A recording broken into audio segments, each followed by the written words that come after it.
Hi everyone, and welcome to Two-Player Quest, where I help you on your quest to find the best two-player board games for you. In today's video, I have Pandemic Rising Tide by Z-Man Games. In Pandemic Rising Tide, you play as a structural engineer who is trying to prevent the Netherlands from drowning in the water of the sea and all the other rivers that's running through it. You build dikes, structures, windmills and ports to try and prevent this country from drowning.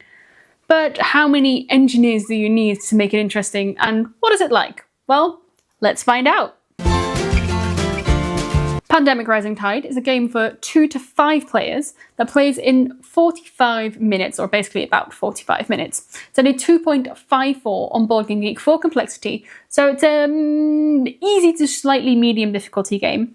And I would say it is medium luck. It is quite a bit of strategy, but if you draw the wrong cards for when the dikes fail, if you draw the wrong cards too often, you've lost the game. There's nothing you can do about it. So, medium luck. This is what the start of a 2-player game could look like, as the dike cards are, of course, randomized. So we set up the board. Here we have the dike cards. We have the region cards. This certain player's hand and their special card. Here I have the 2 reference sheets of things you can do, and of course the extras.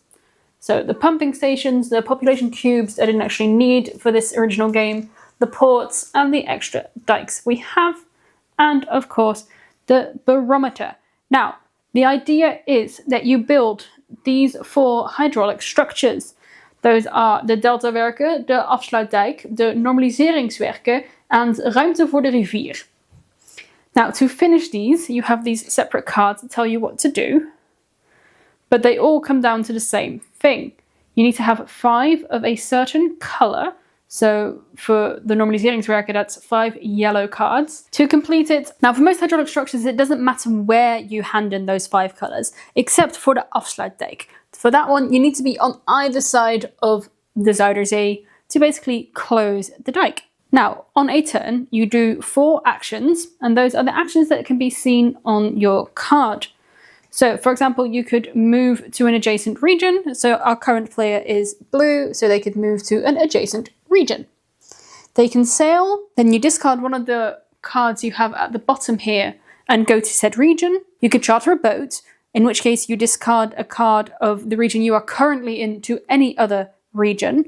Return to a port, so you would return to a port. In this case, there are no ports yet, but if we were to say place a port on the Delfsland, if blue were all the way down here, they would be able to return to port in one go. You can pump, that is remove 1 water block from your current region, build a dike to place a dike to anywhere on your region, build a pumping station. You need to discard the matching region card. So if you wanted to build one in Walcheren, you would have to discard the Walcheren card. The same goes for a port. So to build a port, you have to discard the correct card. You can share resources. And with this, you can either give a card that matches your current region to another player, or you can take it from another player if you're in the same area, or you can build one of the hydraulic structures if you are on the correct tiles and have the correct requirements. Now, after you've done those 4 actions, it is time to operate the pumps. You can put that token on there to remind you to operate the pumps, but as we don't have any pumps yet, and I won't be explaining the pumps, we're going to stick with this. Then you draw 2 player cards. In this case, they draw Friesland and Roeren over Maas. You can add them to your hand. Here you can see that this player might decide to go for green cards, as he needs 5 to complete the ruimte voor de rivier. Then the dikes fail, so you draw 2 of the dike failure cards. In this case, it's Goeree Overflakkee and Zuid-Beveland. So those are both here in Zeeland. So here you see Goeree Overflakkee, and you can either take away one of the dikes, or if there are no more dikes left, you add a water cube. So in this case, we would take 1 away from Goeree Overflakkee, and we take 1 away from Zuid-Beveland. And then we place these here, and the extra dikes go back. Then water flows. So if there are multiple water tokens, so 2 or 3, next to an area that has no water, for example, in this case, the Cooperative no longer has water, but it's adjacent to 2 places that have 2 pieces of water, an extra one is placed, and that is the water flows stage, is the storm cards. Now, in this deck, you will find storm cards. It will tell you what to do.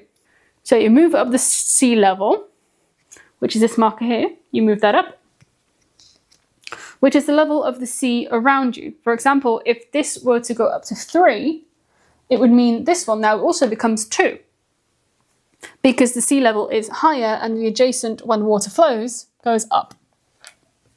Then there is a major breach, so you draw one of the region cards, and there is a major breach in that area. So in this case, Flevoland would get extra water tiles. And then when it rains, it pours. You shuffle these cards back. So now you technically sort of know what's coming, and you place these back on top. So to win the game, as I explained before, you build all the 4 hydraulic structures, and once that is done, you have won the game. You lose the game if ever you can't place any more water tokens than there are in the supply.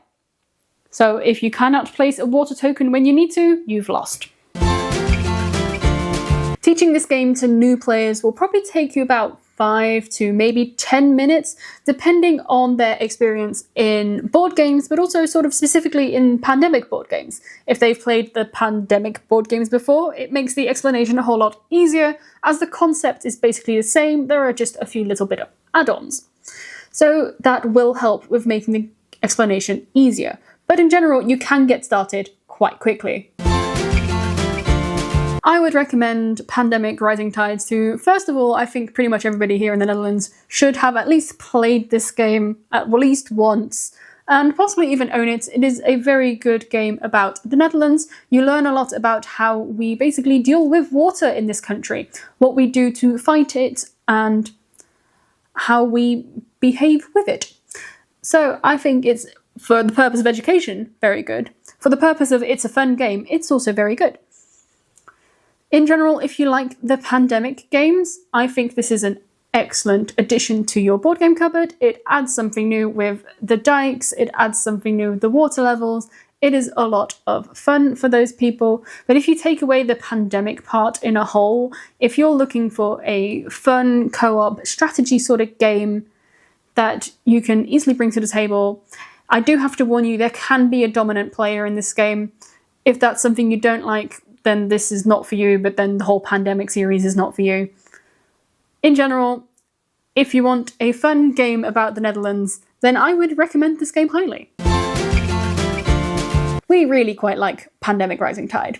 We like it because it's an easy, fun co-op game that you can easily bring to the table, and because we have friends and family who are less board game proficient, then this is a good game to bring to the table, because they can either don't have enough experience yet, or they don't really understand complex rules.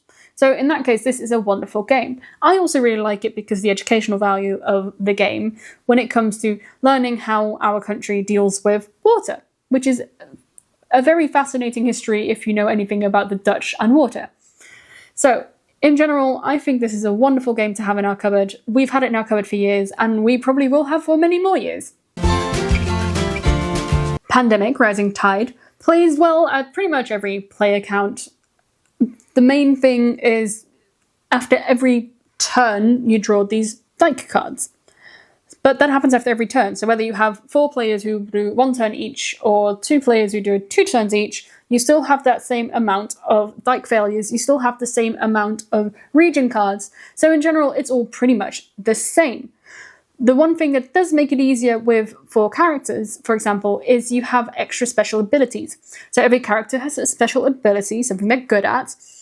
And in general, having more of these will make you better at the thing that you are specialized in. Plus, you have more people that can hold on to the region cards, as you have a maximum hand limit of 7. With 2 players, you have to sort of focus on 1 or 2 of the colours first, and then continue onto the other ones. Whereas if you play it with 4, you can have multiple people focusing on one colour. So for example, if you have one person can basically focus completely on a different colour. So in general, I would say it is very fun with 2, and it's pretty much very fun at all player counts, but it does certainly get easier the more players you have. And that brings us to the end of the video. Thank you so much for watching our review of Pandemic Rising Tide. If you want to see another one of my videos, you can click up here. If you have any comments, feedback, or suggestions, they can go in the comments below. And I look forward to seeing you next time on 2 Player Quest.